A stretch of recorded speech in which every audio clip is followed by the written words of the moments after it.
Hello friends, welcome to my channel. आज आम चटपटा कुड़मुड़िया फिंगर चिप्स तैयारी करवा। वीडियोटी को स्किप न करी फुल वॉच करंतु।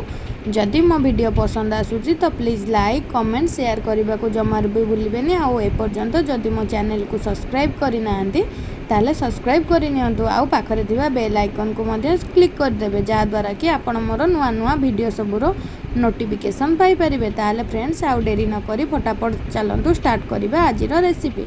फिंगर चिप्स पे मु सबु परिया को समान भाव में समान साइज लंबा पतला करी काटिकी धोई नहीं जाइए, जोटा कि फिंगर चिप्स रे देखा भल लगी था और परफेक्ट सीझी थाए मध्य।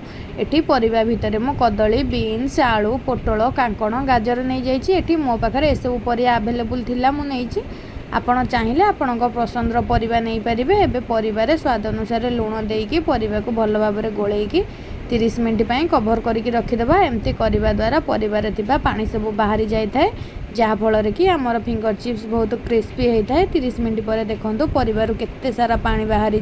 एबे परिबा को एमती आउ गोटे जगह को छाणी नबा। एबे परिवार बास्ना पाई अल्प भूसंग पत्र दबा। आउ लुण पकेबानी, कहीं फास्ट रू आम लुण पकईले। एबे से हलदी गुंड, लंका गुंड, अल्प गरम मसला, चटपटा टेस्ट पाई अल्प चाट मसला, आउ अल्प रेड रो फूड कलर ऐड करबा। फूड कलर ऑप्शनल अच्छी, आपन चाहिए स्किप मध्य करि परिबे। एबे सेतिरे 2 चम्मच अदा रसुण रो पेस्ट दबा। आपन जदि पूजा दिन मानकर ए चिप्स छाणुचंती ताले अदा और कंचा लंकार छेचा यूज कर परिबे। एबे सेतिरे आवश्यक अनुसार कॉर्नफ्लोर देकी भल भाव में गोळई दबा।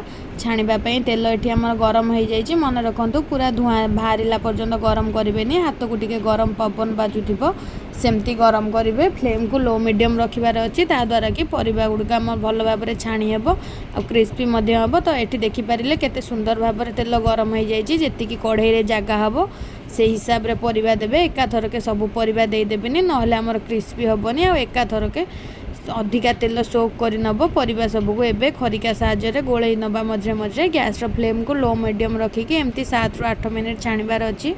आपण देखिपुंट केते सुंदर भाव में पूरा भीतर जाए सीझिकी छाणी हो जाइए आम चिप्स। एबे मु ताको छाणी नेउची।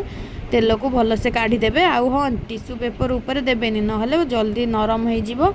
आ मन रखु एमती छाणीबा समय गैस रो फ्लेम को लो मीडियम रखिबे, पूरा हाई रखिबेनि, जहाँद्वारा कि अधिका तेल गरम होगी धुआं बाहरनी कि नेक्स्ट बैच छाणिला बेलू जल्दी आमर परिबा ब्राउन पड़ीजनी।